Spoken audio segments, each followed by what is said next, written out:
Hello दोस्तों, स्वागत है आप सभी का आपका अपने चैनल बेसिक नॉलेज में। दोस्तों आज इस वीडियो में लोग देखने वाले हैं सोशल साइंस क्लास 10th का सब्जेक्टिव का फुल एक्सप्लेनेशन। सभी का उत्तर देखेंगे, एक एक चीज को एक्सप्लेन कर देंगे, यानी कि आप बस वीडियो को देख लेते हो ना तो भी एग्जाम में एक भी क्वेश्चन इससे संबंधित छोड़ के नहीं आओगे।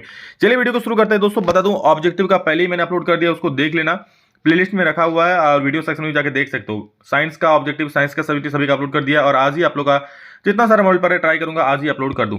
बस चैनल को सब्सक्राइब कर लीजिए दोस्तों, आप लोगों का सपोर्ट ही मेरा मोटिवेशन है और इसलिए इस प्रकार वीडियो अपलोड हो रहा है। तो बस सभी को शेयर कीजिए, चैनल को सब्सक्राइब कर दीजिए, आपके जितने सारे दोस्त हैं उनको शेयर कर दीजिए जिनको भी इसका जरूरत है। क्योंकि दोस्तों पता है मॉडल पर बहुत ज्यादा इंपॉर्टेंट था आप लोग एग्जाम के लिए, तो सभी को शेयर कर दीजिए, उनको शेयर करके उनका अच्छा करोगे तो अच्छा ही होगा। ठीक है, पढ़ लेंगे वो भी। तो चलिए इस वीडियो को शुरू करते हैं और देखते हैं। आप लोग मुझसे इंस्टाग्राम में नहीं जुड़े तो डिस्क्रिप्शन उसका भी लिंक दिया है, जल्दी से ज्वाइन हो जाइए। ठीक है, सोशल साइंस देखिए 1.5 घंटे का समय दिया गया है, एग्जाम में भी 1.5 घंटे का ही समय दिया जाएगा। ठीक है, ये सब तो मैं आपको पहले ही बता चुका हूं, जब साइंस का सब्जेक्ट बताया तब ये सारा क्वेश्चन दिया है। चलिए सभी का उत्तर को फटाफट और बहुत ही अच्छे तरीके से देखते हैं। तो दोस्तों हमारा पहला सवाल है कि वियना सम्मेलन की मेजबानी किसने की थी। जी हाँ दोस्तों, वियना सम्मेलन की मेजबानी जो किया था मेटरनिक ने किया था। ठीक है, वियना सम्मेलन जो हुआ था वर्ल्ड वार के बाद, तो इसका सम्मेलन की मेजबानी किसने किया था? मेटरनिक ने किया था। नेक्स्ट क्वेश्चन है, भारत में प्रथम आधुनिक वस्त्र मिल कब और कहां स्थापित की गई थी। देखिए यहाँ पर दो बात है, भारत में प्रथम आधुनिक वस्त्र मिल की स्थापना 1818 में हुआ था। कहां पर? कोलकाता के समीप फोर्ट ग्लास्टर में की गई थी। यानी कि भारत में प्रथम आधुनिक मिल की स्थापना 1818 में कोलकाता में हुआ था, जहां कोलकाता के समीप फोर्ट ग्लास्टर में हुआ गया था। लेकिन जो सफल है ये असफल हो गया था, ये काम नहीं आया था। ठीक है, लेकिन हाँ ये सबसे पहला था। और बात करें सबसे पहला सफल आधुनिक कारखाना का, तो दोस्तों सबसे पहला सफल आधुनिक कारखाना 1854 में मुंबई में ही कावसजी डाबर द्वारा खोला गया था। ठीक है, मतलब अगर बोले सफल की बात तो कब? 1854 में। बट सबसे प्रथम आधुनिक वस्त्र मिल कहां खोला गया था? 1818 में कोलकाता के समीप फोर्ट ग्लास्टर में। Got it? नेक्स्ट क्वेश्चन है दोस्तों, तो आप लोग का आंसर दोनों लिख देना, ज्यादा बेटर होगा। खरीफ फसल किसे कहते हैं? तो देखिए, वैसा फसल जिन्हें जून जुलाई में बो देते हैं और अक्टूबर के आसपास काटते हैं उसे खरीफ फसल कहते हैं। यानी कि जून जुलाई महीना में उसको बोते हैं बीज को और अक्टूबर के आसपास काट लेते हैं, उसे क्या बोलते हैं? खरीफ फसल। जैसे धान का होता है ना, पानी बरसता है जून जुलाई में, उसको बो देते हैं, फिर जब जैसे जैसे अक्टूबर नवंबर आता है तो उनको काट लेते हैं। तो ये क्या है? धान एक खरीफ फसल है, जैसे धान। लोकतंत्र की दो चुनौतियों के लिए, चुनौती मतलब उसका रुकावट क्या है? तो देखिए, लोकतंत्र की प्रमुख चुनौतियां निम्नलिखित है। क्या क्या? सबसे पहला शिक्षा का अभाव। भारत में शिक्षा की कमी है, ज्यादातर लोग अशिक्षित है, जिसके कारण जनता लोकतंत्र का महत्व नहीं समझती है। बिल्कुल सही बात दोस्तों, आप लोग कभी गांव में गए होंगे या फिर गांव में रहते हो तो जानते होंगे कि चुनाव से पहले चुनाव वाला पार्टी आता है, रात में पैसा थमाता हाथों में और सुबह वही लोग जाके उसको वोट डालाते हैं। ठीक है, मतलब बस पैसों के बल पर बहुत सारे लोग बिक जाते हैं।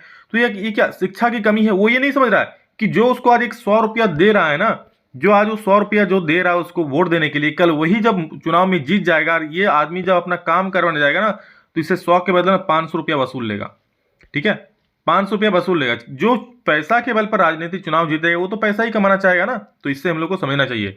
तो इस अगर शिक्षा होगा तो बिल्कुल ये बात नहीं होगी, जैसे आप लोग समझ रहे हो ना, आप लोग शिक्षित हो। नेक्स्ट है सामाजिक असमानता। लोकतंत्र की सफलता के लिए सामाजिक समानता बहुत जरूरी है। सामाजिक असमानता का अर्थ क्या है? हमारे देश में जाति, धर्म, ऊंच नीच एवं भेदभाव बहुत अधिक है। जाति धर्म के नाम पर ऊंच नीच का भेदभाव होता है, छुआछूत का भेदभाव होता है, ये बहुत अधिक है। और इससे क्या होता है? समाज के लोगों में सहयोग का अभाव होता है, समाज के लोग सहयोग नहीं करते हैं। जैसे ऊंची जाति के लोग नीची जाति को सहयोग नहीं करेंगे, नीची जाति के लोग ऊंची जाति को सहयोग नहीं करेंगे। ठीक है, एक धर्म के लोग दूसरे धर्म को सहयोग नहीं करेंगे। तो इससे क्या, ये लोकतंत्र के लिए खतरा है। जैसे मान लीजिए अपना जाति का लोग सिर्फ अपनी जाति का ही चुनाव जो राजनीतिक में खड़ा होगा उनको वोट देंगे, चाहे वो अच्छे हो या बुरे। ठीक है, अपने जाति को वो ज्यादा प्रीफर करेंगे, तो ये लोकतंत्र के लिए हानिकारक है। लोकतंत्र में जो अच्छा होता है उसे ही चुनना चाहिए। समवर्ती सूची के अंतर्गत कौन कौन से विषय आते हैं? तो समवर्ती सूची देखिए क्या है, जिस सूची पर केंद्र सरकार एवं राज्य सरकार दोनों मिलकर कानून बनाते हैं उसे समवर्ती सूची कहते हैं। देखिए यहाँ पर बहुत सारा मतलब सूची है, समवर्ती सूची है, वहां पर उसका और दो सूची है। तो समवर्ती सूची, एक सूची में केंद्र सरकार बनाता है, एक में राज्य सरकार बनाता है। अब जब दोनों कानून बना सकता है उसे बोलते हैं समवर्ती सूची। ठीक है, मतलब जिस सूची पर केंद्र सरकार एवं राज्य सरकार दोनों कानून बनाते हैं उसे समवर्ती सूची कहते हैं, जिनमें कुछ विषय मुख्य है, जैसे शिक्षा का हो गया, स्वास्थ्य का हो गया, पर्यावरण हो गया, विवाह और तलाक हो गया, बिजली, ये सारी जो है इन पर केंद्र सरकार भी कानून बना सकती है, राज्य सरकार भी कानून बना सकती है। ठीक है, तो इतनी सी बात है, पहली मुलाकात है। और चलिए आगे पढ़ते हैं। मुद्रा को विनिमय का माध्यम क्यों कहा जाता है? विनिमय में मतलब क्या? आदान प्रदान, कुछ चीज खरीदने बेचने। मुद्रा की सहायता से वस्तुओं और सेवाओं का क्रय विक्रय कर सकते हैं। भाई साहब, आपको कुछ खरीदना है तो आपको पैसा देना पड़ेगा। अब जाके बोलोगे मैं प्यारा प्यारा बोली बोल दूंगा, मुझे खाने को समोसा मिल जाएगा, तो आपको 2 चाटा मिलेगा। ठीक है। आप बोलोगे मेरे घर में चावल हो रहा है, मैं समोसा वाला को जाके चावल दे दूंगा 1 किलो, मुझे समोसा दे देगा बहुत सारा। ऐसा नहीं होता है। मुद्रा एक फिक्स जो है इस विनिमय का माध्यम कर दिया रुपया। आप जाके रुपया दो, कुछ भी ले लो। ठीक है। बोलता है ना कि पैसा बोलता है, तो वही मुद्रा। मुद्रा की सहायता से वस्तुओं और सेवाओं का क्रय विक्रय कर सकते हैं। किसी भी वस्तु को आप खरीद सकते हो, बेच सकते हो। कोई सेवा है, जैसा बैंक में जैसा बस में जाते हो, होटल में रहते हो, ये सारा क्या है? सेवा है। ट्यूशन पढ़ते हो, ये सारा ये भी क्या है? सेवा ही है। ठीक है। इसका मतलब मैं क्या आप लोगों की सेवा कर रहा हूँ? गजब। देखो क्या है, इसलिए मुद्रा को विनिमय का माध्यम कहा जाता है। ठीक है। विदेशी निवेश से क्या तात्पर्य है भाई साहब? विदेशी निवेश मतलब विदेश से कोई आएगा जो हमारे देश में निवेश कर देगा। ऐसा कौन होता है? जब कोई, देखिए आंसर क्या है, जब कोई बाहरी देश या कंपनी द्वारा हमारे देश में या हमारे देश के कंपनियों में निवेश करता है। निवेश मतलब क्या? पैसा देता है भाई साहब। ठीक है। मतलब वो कंपनी को बड़ा करने के लिए अपना शेयर देता है, जो भी कुछ है।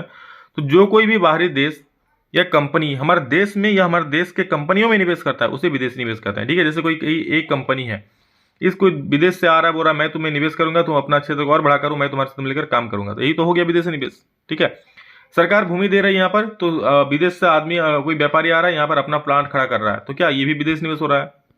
समझ रहे हो? तो यही है तो विदेशी निवेश। विदेश का आदमी जो निवेश करता है हमारे देश में, उसे ही विदेशी निवेश करता है। असहयोग आंदोलन में भारतीयों द्वारा अपनाए गए विभिन्न तरीकों का उल्लेख कर। देखिए बहुत बढ़िया क्वेश्चन है, इंपॉर्टेंट एग्जाम के लिए। असहयोग आंदोलन में भारतीयों द्वारा अपनाए गए विभिन्न तरीके निम्नलिखित प्रकार से है। कौन कौन? सबसे पहले सरकार द्वारा दी गई सभी पदवियां लौटा दी गई, सरकारी नौकरियों को त्याग दिया गया। यानी कि असहयोग आंदोलन मतलब नाम से ही असहयोग। आप ब्रिटिश सरकार का सहयोग नहीं करेंगे। ठीक है। उनके विरुद्ध काम करेंगे। तो सबसे पहले क्या किया? सरकार द्वारा दी गई पदवियां, जो भी पदवियां दी गई थी, ठीक है, जो भी मेडल्स दिए गए थे, सबको लौटा दिया गया। और लोगों ने सरकारी नौकरी को क्या कर दिया? त्याग दिया। बोले हम सरकारी नौकरी नहीं करेंगे। विद्यार्थियों ने स्कूल कॉलेज छोड़ दिए, शिक्षकों ने त्याग पत्र दिया, वकीलों ने मुकदमा लड़ना बंद कर दिया। मतलब जो भी भारतीय लोग थे उसने क्या किया? बच्चे जो थे स्कूल जाना छोड़ दिया, शिक्षकों ने त्याग पत्र दिया कि हम स्कूल में नहीं पढ़ाएंगे, वकील जो थे मुकदमा लड़ना बंद कर दिया। विदेशी वस्तुओं का बहिष्कार किया गया कि विदेशी वस्तु का प्रयोग हम नहीं करेंगे। शराब की दुकानों पर पिकेटिंग की गई। देखिए पिकेटिंग मतलब होता है दोस्तों बंद, ताला बंद बिल्कुल, आप जिसके अंदर आप जा नहीं सकते। शराब की दुकान के बाहर जो गेट है उसके अंदर बिल्कुल हुड़का जाम कर देना, अंदर कोई नहीं जा पाओगे, तो उसका अर्थ होता है पिकेटिंग। पिकेटिंग की गई तथा विदेशी कपड़ों की होली जलाई गई, यानी कि विदेशी कपड़ों को जला दिया गया, हम उसका यूज नहीं करेंगे। व्यापारियों ने विदेशी व्यापार में पैसा लगाने से भी इनकार कर दिया। व्यापार ने क्या किया? विदेशी निवेश में पैसा लगाने से इनकार कर दिया। तो इस प्रकार असहयोग आंदोलन ने रूप पकड़ा था। नेक्स्ट क्वेश्चन है, पहले विश्व युद्ध के समय भारत का औद्योगिक उत्पादन क्यों बढ़ा? है साहब बहुत अच्छा क्वेश्चन है। देखिए क्या है, कई बार पूछा गया है। तो पहले विश्व युद्ध के समय भारत का औद्योगिक उत्पादन बढ़ने के निम्नलिखित कारण है। क्या क्या? सबसे पहला, प्रथम विश्व युद्ध में ब्रिटेन ऐसे उलझ गया कि उसका ध्यान अपने बचाव में लग गया। ठीक है। क्या हुआ? अब वो फैक्ट्री को देखते या फिर खुद को बचाते? तो क्या अपने बचाव में लग गया, खुद को बचाने में लग गया। प्रथम विश्व युद्ध में वो भारत में अपने माल का निर्यात न कर सका, और जिसकी वजह से क्या, भारत में माल का निर्यात नहीं कर सका, जिसके कारण भारत उद्योगों को पनपने का सुअवसर प्राप्त हो गया। अब देखिए एक तरफ झगड़ा हो रहा है, ठीक है। अब उस वक्त उद्योगों में कोई ध्यान देगा कि भाई साहब चलो माल तैयार करो, माल रेडी करो, हमको भारत भेजना है, तब पैसा कमाएंगे? नहीं, आप सबसे पहले देश को बचाना है। तो प्रथम विश्व युद्ध में ब्रिटेन ऐसे उलझ गया कि अपने बचाव में उसका ध्यान लग गया, और जिस कारण वो भारत में माल का निर्यात न कर सका, और भारत के उद्योग को पनपने का अवसर प्राप्त हो गया। इंग्लैंड के सभी कारखाने निर्यात की विभिन्न चीजें बनाने की बजाय सैनिक सामग्री बनाने में लग गई, और इंग्लैंड के जितने सारे कारखाने थे क्या बना रहा था? सैनिक चीजें बना रही थी, सैनिक को लगने वाला। भारतीय उद्योग को रातों रात एक विशाल देशी बाजार मिल गया। और इंग्लैंड के सभी कारखाने क्या कर रहा था? भारत के लिए कोई सामान निर्मित नहीं कर रहा था, लड़ाई के लिए सामान निर्मित कर रहा था, और इस वजह से भारतीय उद्योग को दोस्तों मतलब रातों रात एक देशी बाजार मिल गया था भारत का। ठीक है। युद्ध लंबा चला, 3 और पॉइंट देखिए। युद्ध लंबा चला तो भारतीय कारखानों में भी फौज के लिए जूट की बोरियां, फौजियों के लिए वर्दी के कपड़े, टेंट और चमड़े के जूते, घोड़े व खच्चर की जीन तथा बहुत सारे अन्य सामान बनने लगे। ठीक है। अब जब युद्ध लंबा चल रहा तो खुद जो है ब्रिटेन, इंग्लैंड अपने सामान का आपूर्ति नहीं कर पा रहा था, तो भारतीय कंपनी को भी ऑर्डर मिलने लगा कि भाई साहब तुम बोरिया बना दो, भाई साहब तुम फौज के लिए वर्दी बना दो, किसी को बोल दिया तुम टेंट और चमड़े के जूते बना दो, किसी को बोला घोड़े की खच्चर की जीन बना दो। इस तरह से भारत की कंपनी को ऑर्डर मिलने लगे। नए कारखाने लगाए गए, और भारत में क्या हुआ? नए कारखाने लगाए गया। पुराने कारखाने कई पारियों में चलने लगे, पुराने कारखाने बहुत सारे पारियों में चलने लगे, क्योंकि अब चीज़ों की मांग ज़्यादा होने लगी थी। बहुत सारे नए मजदूरों को काम पर रखा गया। इसलिए पहले विश्व युद्ध के समय भारत का औद्योगिक उत्पादन बढ़ा गया। उद्योग उत्पादन मतलब क्या? उद्योगों में उत्पादन बढ़ा, क्योंकि उस वक्त सबकी जरूरत थी। नवीकरणीय और अनवीकरणीय संसाधनों में क्या अंतर है? तो देखिए, नवीकरणीय और नवीकरणीय संसाधन में निम्नलिखित अंतर है। क्या क्या है? नवीकरणीय संसाधन देखिए क्या होता है, वे वस्तुएं जिनका निर्माण तथा प्रयोग पुनः किया जा सकता है। नवीकरणीय संसाधन क्या है? ऐसी वस्तुएं, वे वस्तुएं जिनका निर्माण तथा प्रयोग पुनः किया जा सकता है, अर्थात जिन वस्तुओं को पूर्ति दोबारा आसानी से हो सकती है, उन वस्तुओं को नवीकरणीय संसाधन कहते हैं। मतलब जिसका आप लोग प्रयोग बार बार कर सकते हो, जिसका प्रयोग कर भी लोगे तो खत्म नहीं होगा। जैसे सौर ऊर्जा को ले लो ना, अब धूप सेक लिए तो धूप खत्म हो गया क्या उसका थोड़ा सा, अब सारा दिन धूप में बैठे रहे, बहुत सारा धूप सेक लिए तो क्या उसका थोड़ा सा उसको फर्क पड़ेगा? उससे नहीं पड़ेगा।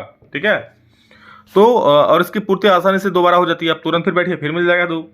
इन वस्तुओं को नवीकरणीय संसाधन कहते हैं और इन्हीं वस्तुओं को दोस्तों नवीकरणीय संसाधन कहते हैं। नवीकरणीय संसाधन असीमित होते हैं। ठीक है, इसका भंडार असीमित, जैसे सूर्य की रोशनी, उदाहरण सौर ऊर्जा हो गया, पवन ऊर्जा हो गया। अब बात करें दोस्तों अनवीकरणीय संसाधन का, तो ये वस्तु जिनका भंडार सीमित होता है, मतलब जो फिक्स्ड अमाउंट में रहता है। ठीक है, जिनके लगातार उपयोग से जल्द समाप्त हो जाएगी, और इनके क्या, जिनके लगातार उपयोग से जल्द, ये को बांट देना, जल्द समाप्त हो जाएगी, और नवीकरणीय संसाधन कहलाते हैं। मतलब क्या, इनका भंडार सीमित हो। जैसे लोहा का भंडार, एक बार लोहा बन गया, अब डेली क्या लोहा बन रहा है क्या, तो अब लगातार लोहे को यूज करते जाओगे तो एक वक्त ऐसा भी आएगा कि लोहा खत्म हो जाए। कोयला का बात कर लो, कोयला तो फिक्स्ड है। ठीक है, डेली कोयला बन नहीं रहा है, तो अब लगातार कोयले का यूज करो तो कोयला एक वक्त बाद खत्म हो जाएगा। तो इस तरह से है, तो वही है अनवीकरणीय संसाधन कहलाते हैं। इनके निर्माण होने में बहुत अधिक समय लगता है। ठीक है, और उदाहरण जैसे कोयला हो गया, पेट्रोलियम हो गया, प्राकृतिक गैस हो गया, ये सारा चीज आपका अनवीकरणीय संसाधन में आता है, क्योंकि जल्द ही समाप्त होने वाले हैं। ठीक है, 11 नंबर, दबाव समूहों की गतिविधियां लोकतांत्रिक सरकार के कामकाज में कैसे उपयोगी होती है? तो देखिए, दबाव समूह की गतिविधियां लोकतांत्रिक सरकार के कामकाज में निम्नलिखित प्रकार से उपयोगी होती है। पहला क्या, दबाव समूह सरकार को निरंकुश होने से रोकते हैं, वो लोकतंत्र को मजबूत करते हैं। नेक्स्ट क्वेश्चन है दोस्तों कि दबाव समूह की गतिविधियां लोकतांत्रिक सरकार के कामकाज में कैसे उपयोगी होती है? तो देखिए, दबाव समूह की गतिविधियां लोकतांत्रिक सरकार के कामकाज में निम्नलिखित प्रकार से उपयोगी होती है। कैसे? सबसे पहले देखिए, दबाव समूह सरकार को निरंकुश होने से रोकती है और लोकतंत्र को मजबूत करते हैं। मतलब क्या, ये सरकार को निरंकुश नहीं होने देते, कि सरकार पर अंकुश रखता है कि हाँ सरकार निरंकुश होकर जनता पर कुछ भी फैसला ना ले। ठीक है, तो इस प्रकार वो लोकतंत्र को मजबूत करते हैं। दबाव समूह सरकार को किसी एक हित में कानून बनाने से रोकते हैं। ठीक है, किसी एक खास व्यक्ति के हित में या फिर खास धर्म के हित में कानून बनाने से रोकते हैं। दबाव समूह आंदोलनों के माध्यम से आम जनता सरकार को अपनी समस्याएं, आम जनता के समस्या को सरकार को अपनी समस्याओं से अवगत करवाती है और कुछ विशेष वर्ग के दबाव में आने से रोकती है। ठीक है, ये समाज के विभिन्न समुदायों में संतुलन बनाए रखते हैं। कौन? दबाव समूह। क्या बोलता है? दबाव समूह जो होता है आंदोलन के माध्यम से जो जनता का समस्या होता है, ठीक है, उस सरकार को अवगत कराती है। ठीक है, सरकार को बताती है हाँ ये जनता की ये समस्या है, और कुछ विशेष वर्ग के दबाव में आने से रोकती है। ये समाज के विभिन्न समुदायों में संतुलन बनाए रखते हैं। ठीक है, विभिन्न वर्ग हो गया, उन्हें संतुलन बनाए रखता है कि आपस में झगड़ा ना कर ले। यही काम है दबाव समूह का। श्रीलंका के समाज के जातीय बनावट की व्याख्या करें। तो देखिए, श्रीलंका भारत का एक पड़ोसी देश है, पता है सभी को। इसकी राजधानी क्या है? कोलंबो है।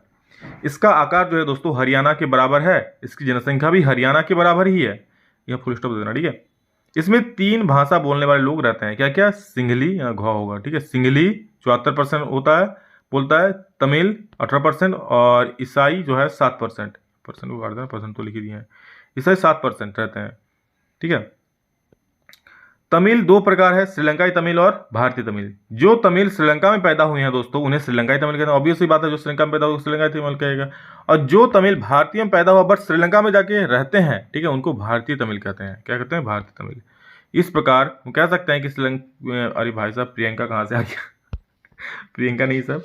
इस प्रकार हम कह सकते हैं कि श्रीलंका की जातीय बनावट जटिल है। ठीक है, तो चलिए टाइपिस्ट ने मिस्टेक कर दिया, तो श्रीलंका की जातीय बनावट जटिल है, प्रियंका की जातीय बनावट दिख रहा है। नेक्स्ट क्वेश्चन, ऋण की शर्तों का उल्लेख करें। तो ऋण के लिए निम्नलिखित शर्त होना चाहिए। सबसे पहला, ऋण लेने वालों को बैंकों को अपनी आय का प्रमाण पत्र देना पड़ता है कि आप कितनी आय कमाते हैं ईयरली, सालाना। ठीक है, तो आप सबसे पहले ऋण लेने वाले क्या, बैंक को अपना आय प्रमाण पत्र देना पड़ता है। नेक्स्ट, सिक्योरिटी के रूप में बैंक में कुछ जमा करना पड़ता है, या तो आप कुछ डॉक्यूमेंट्स रखिए अपना, या फिर आप अपना जायदाद का कागज रख दीजिए।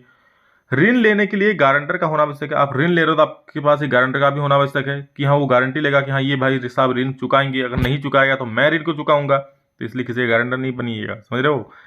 तो ये सब ऋण के लिए शर्तें होती है। ठीक, विश्व व्यापार संगठन के किन्हीं 3 उद्देश्यों को लिखे। तो 3 उद्देश्य क्या क्या है? सबसे पहला, अंतर्राष्ट्रीय व्यापार को बढ़ावा देना। यहाँ पर ये को पहले लिखना कि विश्व व्यापार संगठन के 2 उद्देश्य निम्नलिखित है। 3 बोला है तो 3 लिख देना। ठीक है, 3, विश्व व्यापार संगठन के 3 उद्देश्य निम्नलिखित लिख देना, और यहाँ पर इसको काट दो, आगे लिख देना। और सबसे पहला है अंतर्राष्ट्रीय व्यापार को बढ़ावा देना, दूसरा है वस्तुओं और सेवाओं के उत्पादन एवं व्यापार का प्रसार करना, वस्तुओं और सेवाओं को उत्पादन करना और व्यापार को क्या बढ़ाना, प्रसार करना, पर्यावरण का संरक्षण एवं उसकी सुरक्षा करना। 18वीं सदी की यूरोप में कुछ लोगों को ऐसा क्यों लगता था कि मुद्रण संस्कृति निरंकुशवाद का अंत और ज्ञानोदय होगा। मतलब जो 18वीं सदी की यूरोप था, उस वक्त यूरोप के कुछ लोगों को ऐसा क्यों लगता था कि मुद्रण संस्कृति निरंकुशवाद का अंत और ज्ञानोदय होगा। देखिए क्या है इसका अर्थ। देखिए 18वीं शताब्दी के मध्य तक यह आम विश्वास बन चुका था कि किताबों के द्वारा ही प्रगति का ज्ञानोदय होता है। मुद्रण संस्कृति मतलब क्या, जो छपी हुई किताबें हैं उसको पढ़ना, ज्ञान अर्जित करना, ठीक है। तो लोगों की सोच के पीछे निम्नलिखित कारण थे। क्या कारण थे? पुस्तकों के अधिक छपने तथा सस्ती होने के कारण समाज के हर वर्ग तक पुस्तक पहुंचने लगी थी, उसको पढ़ते थे, ज्ञान लेते थे, ठीक है, जिससे उनका ज्ञान बढ़ता था। बाजार में नए नए विषयों की पुस्तकें आने लगी थी, इससे लोगों की पुस्तकों में रुचि बढ़ने लगी थी। पुस्तकों में राजशाही और चर्च की आलोचना की जाने लगी थी। यूरोप के ज्यादातर हिस्सों में साक्षरता बढ़ती जा रही थी। यूरोपीय देशों में साक्षरता और स्कूलों के प्रसार के साथ लोगों में जैसे पढ़ने का जुनून पैदा हो गया। लोगों को किताबें चाहिए थी, इसलिए मुद्रक ज्यादा से ज्यादा किताबें छापने लगे। मुद्रण संस्कृति के आगमन के बाद आम लोग भी वैज्ञानिकों तथा दार्शनिकों के विचार अधिक रखने लगे, यानी कि अब उन्हें भी ज्ञान होने लगा। किताब पढ़ते थे, उन्हें भी ज्ञान होता था। इसलिए दोस्तों कहा गया कि उस वक्त उन्हें यह लग रहा था कि मुद्रण संस्कृति मतलब जो किताबों का छपाई हो रहा है उससे क्या ज्ञानोदय होगा और निरंकुशवाद का अंत होगा। ठीक, यही कारण था कि उन्हें ज्ञान होगा, पढ़ रहे थे, वो नॉलेज मिल रहा था उन्हें, ठीक है। लोकतंत्र किन परिस्थितियों में सामाजिक विविधता को संभालता है और उनके बीच सामंजस्य बिठाता है? देखिए बहुत बढ़िया आंसर है। विश्व भर में कोई एक ऐसा देश नहीं जहां धर्म, जाति, भाषा या आर्थिक स्थिति के आधार पर कोई भेदभाव न हो। मतलब विश्व में हर एक देशों में ये भेदभाव लगभग होता ही है, धर्म के आधार पर नहीं तो जाति के आधार पर नहीं तो भाषा के आधार पर। परंतु यह केवल लोकतंत्र में ही संभव है कि हर प्रकार की विविधताओं और विभिन्नताओं में आपसी सामंजस्य बैठाया जा सकता है, और ये केवल लोकतंत्र में संभव है कि ये जो सामंजस्य है बैठा जा सकता है। किस प्रकार से? लोकतंत्र में सभी को समान अधिकार है और इसमें अमीर और गरीब के वोट का समान मूल्य है, इसमें कोई भेदभाव नहीं है। ऐसा नहीं कि भाई साहब तू अमीर है, तुम्हारा एक वोट 5 वोट के बराबर हो जाएगा, बिल्कुल नहीं। एक अमीर का वोट का जितना कीमत है, गरीब का भी उतना ही। एक अमीर को जितना हक है ये अपना सरकार चुनने का, एक गरीब को सेम टू सेम हक है। लोकतंत्र में पुरुष और महिलाओं को बराबर का अधिकार प्रदान किए गए हैं। पुरुषों के समान ही महिलाओं को भी अपना व्यवसाय चुनने का पूरा अधिकार है, और बिल्कुल सभी को समान अधिकार चाहिए। महिला हो पुरुष सभी को वोट दे सकता है, सभी को अपना व्यवसाय चुन सकता है। लोकतंत्र में अल्पसंख्यकों को बहुसंख्यकों का समान महत्व है, कि अल्पसंख्यक जो है उनको कम महत्व है, बहुसंख्यक जो है उनको ज्यादा महत्व है, ऐसा बिल्कुल भी नहीं है। सभी को समान महत्व दिया जाता है। दोनों ही एक दूसरे की भावनाओं का आदर और सम्मान करते हैं, ठीक है। सामाजिक समूहों के टकराव को पूरी तरह से समाप्त नहीं किया जा सकता, परंतु लोकतंत्र के माध्यम से ही सभी में सामंजस्य स्थापित किया जाता है। सामाजिक जो समूह है, अलग अलग जाति का, अलग अलग धर्म का, उनके बीच टकराव को तो बिल्कुल खत्म नहीं किया जा सकता, एकदम खत्म हो जाए वो नहीं, बट उनके जो टकराव उसको कम किया जा सकता है। किसके द्वारा? लोकतंत्र के माध्यम से ही सामंजस्य स्थापित किया जाता है। लोकतंत्र ही यह संभव बनाता है कि किसी भी जाति के लोग, किसी भी धर्म के लोग बसों, रेलगाड़ियों में इकट्ठे सफर कर सकते हैं, और होटलों में या किसी भी स्थान पर रुकने में कोई पाबंदी नहीं है। चाहे कोई भी जाति के लोग रहे, कोई भी धर्म के लोग रहे, होटल में रुक सकते हैं। ऐसा नहीं कि नीचे जाति के लोगों को नीचे वाला होटल दिया जाएगा, ऊपर जाति वाले लोगों को ऊपर वाला होटल दिया जाएगा, अमीर लोगों को अच्छा होटल देगा, गरीब लोगों को कम होटल देगा, मतलब गरीब वाला होटल देगा, ऐसा तो है नहीं। 17 में देखिए, एक अर्थव्यवस्था में मुद्रा की भूमिका की विवेचना कीजिए। बहुत इंपॉर्टेंट है, देखिए क्या है मुद्रा। एक अर्थव्यवस्था में मुद्रा की भूमिका निम्न प्रकार से क्या? मुद्रा आवश्यकताओं के दोहरे संयोग की समस्या को आसानी से सुलझाती है। यानी कि दोहरे संयोग मतलब क्या? जैसे आप कोई चीज खरीद रहे हो, उसके बदले में कोई चीज दे रहे हो। जैसे आप समोसा ले रहे हो, उसके बदले में चावल दे रहे हो। चलिए वही वाला एग्जाम्पल ले लिया, ठीक है। तो मुद्रा ये चीज नहीं होनी थी, आप जाके पैसा दो, समोसा ले लो, ये आके पैसा देगा, चावल ले लेगा, हो गया काम, ठीक है। मुद्रा वस्तु विनिमय की समस्या को दूर करती हुई वस्तु विनिमय। नेक्स्ट, वस्तु विनिमय वस्तु के आदान प्रदान को बोल रहा है, ठीक है। मुद्रा लेन देन को सुविधाजनक बनाती है, लेन देन को सुविधाजनक बनाता है। आप लेने देने में आसानी होती है। कहाँ वस्तु ढूंढोगे, वस्तु को दोगे, उस वस्तु आपको दूसरा वस्तु मिलेगा। पैसा है पॉकेट में, कुछ भी सामान खरीद लो। मुद्रा की सहायता से ही हम किसी वस्तु को खरीद या बेच सकते हैं। मुद्रा के द्वारा व्यापारिक क्रिया सफलतापूर्वक पूरी की जाती है। मुद्रा की सहायता से एक स्थान से वस्तुओं को खरीद कर दूसरे स्थान पर उसे बेचा जाता है। बजट निर्माण में भी मुद्रा की अहम भूमिका होती है। कोई बजट कितना बड़ा है, मुद्रा के आधार पर ही उसे मापा जाता है कि हाँ भाई साहब चलो, आज झारखंड की हेमंत सरकार ने युवाओं के नाम इतना करोड़ रुपये का बजट निकाल दिया और ये युवाओं को व्यवसाय करने के लिए दिया जाएगा। हालांकि एक सपना ही है, तो ये भी बजट ही है, जो क्या पैसा को देखा जा रहा है, इतना पैसा दिया जा रहा है। राष्ट्रीय आय की गणना में मुद्रा की विशेष भूमिका होती है। राष्ट्रीय आय कितना हो रहा है ये भी मुद्रा में ही मापी जाती है। देश की राष्ट्रीय आय की गणना मुद्रा में की जाती है, जो देश के निवासियों का जीवन स्तर को दर्शाती है। राष्ट्रीय आय क्या दर्शाती है? जीवन स्तर, यहाँ के लोग कैसे रह रहे हैं, ठीक है, क्या एवरेज दिखाता है। इस प्रकार किसी भी देश की अर्थव्यवस्था में मुद्रा की बहुत ही अहम भूमिका होती है, ठीक है। ये बताता है देश कैसा है, देश के लोग कैसे हैं, ठीक है। कोई भी चीज़ खरीदो या बेचो तो मुद्रा की आवश्यकता है, लेन देन की समस्या को सुलझाती है, सारा चीज़ पॉइंट दिया हुआ है। नेक्स्ट क्वेश्चन है, जल दुर्लभता क्या है? जल संरक्षण कैसे किया जाता है? ये तो आपको खुद भी आप लोग लिख सकते हो। जल दुर्लभता में मतलब क्या? हम जानते हैं कि जल एक ऐसा संसाधन है जो कभी समाप्त नहीं होगा, परंतु जल के असमान वितरण, अर्थात कहीं पर जल अधिक तो कहीं पर कम है। जल की अत्यधिक मांग एवं जल के गलत उपयोग के कारण जल स्तर लगातार नीचे जा रहा है तथा जल की कमी हो रही है। जल की इसी कमी को जल दुर्लभता कहते हैं। मतलब जल दुर्लभ का जल दुर्लभ हो जाएगा, जल मिलेगा नहीं, पानी की कमी, जल दुर्लभता है। इसके संरक्षण के उपाय क्या है? देखिए, सबसे पहला वर्षा जल संग्रहण करके, दूसरा अधिक से अधिक पेड़ पौधे लगा करके, नदियों पर डैम बना करके, जल को प्रदूषण से बचा करके, खेतों में सिंचाई के लिए नई तकनीक अपनाकर, पेड़ पौधों की कटाई पर रोक लगाकर और बिना मतलब के नल को खुला ना छोड़कर। तो इस प्रकार की ये सारा चीज करके हम लोग क्या जल को संरक्षित कर सकते हैं। बिल्कुल आसान आसान से आप लोग खुद भी घर में ये चीज देखते होंगे। हाँ, हम लोग ये चीज करते हैं, नल को खुला रख देते हैं, वर्षा जल को संग्रहित नहीं करते हैं, ठीक है। और इस प्रकार खेतों में सिंचाई करने के लिए नई नई तकनीक नहीं अपनाते। ये सारा चीज करने पर जल संग्रहण होगा। और नेक्स्ट है मानचित्र वाला है दोस्तों, उसमें दिया गया है कि ये सब दिखाना है आपको, हजारीबाग, अजमेर, लोहायस क्षेत्र, विशाखापट्टनम और मंगलुरु। तो मानचित्र में आपका देखिए यहाँ पर पॉइंट दिया हुआ है 1 2 3 4 5। यहाँ देखिए 1 है, यहाँ 2 है, 3 है, 4 है, 5 है। तो सब लोग जानते हैं कि यहाँ राजस्थान है और राजस्थान में ही अजमेर है, तो 1 नंबर में क्या हो जाएगा? अजमेर। 2 में आपको पता है यहाँ झारखंड है और झारखंड में ही आपका क्या है? देखिए झारखंड में ही आपका हजारीबाग है, तो यहाँ हजारीबाग हो जाएगा 2 नंबर में। 3 नंबर में उड़ीसा है। उड़ीसा में क्या होता है? यहाँ पर उड़ीसा में यहाँ है कुछ दिया हुआ, लोहायस क्षेत्र है उड़ीसा में, लोहायस क्षेत्र, तो यहाँ उड़ीसा हो जाएगा लोहायस क्षेत्र। उसके बाद 4 नंबर में यहाँ देखिए क्या है? 4 नंबर ये देखिए क्या? विशाखापट्टनम, जो कि आंध्र प्रदेश में है, ठीक है। 4 नंबर में देखिए ये आंध्र प्रदेश है, ये वाला एरिया क्या है? आंध्र प्रदेश है, ठीक है, विशाखापट्टनम आंध्र प्रदेश। और उसके बाद दोस्तों 5 नंबर ये कर्नाटक पड़ता है और यहाँ दिया है मंगलुरु का ऑप्शन दिया है, तो मंगलुरु हो जाएगा, ठीक है। तो 5 नंबर मंगलुरु, ये सारा चीज़ यहाँ लिख दिया, आप लोग देख लीजिए। तो यहाँ पर दोस्तों आप लोग सोशल साइंस का सब्जेक्टिव खत्म होता है, इसके बाद मैथ का भी अपलोड करने के बाद चैनल को सब्सक्राइब कर लीजिए, सभी को शेयर जरूर कर दीजिए, सभी को पता चले। चैनल पर पहली बार अगर अभी भी सब्सक्राइब नहीं किए आप तो जरूर से कर लीजिए, इसी प्रकार वीडियो पाने के लिए और अपने एग्जाम की तैयारी बहुत ही धाकर करने के लिए, ठीक है। चलिए दोस्तों, love you all, thank you all, लगता है फिर नेक्स्ट वीडियो में जल्द मिलेंगे, तब तक जय हिंद, वंदे मातरम।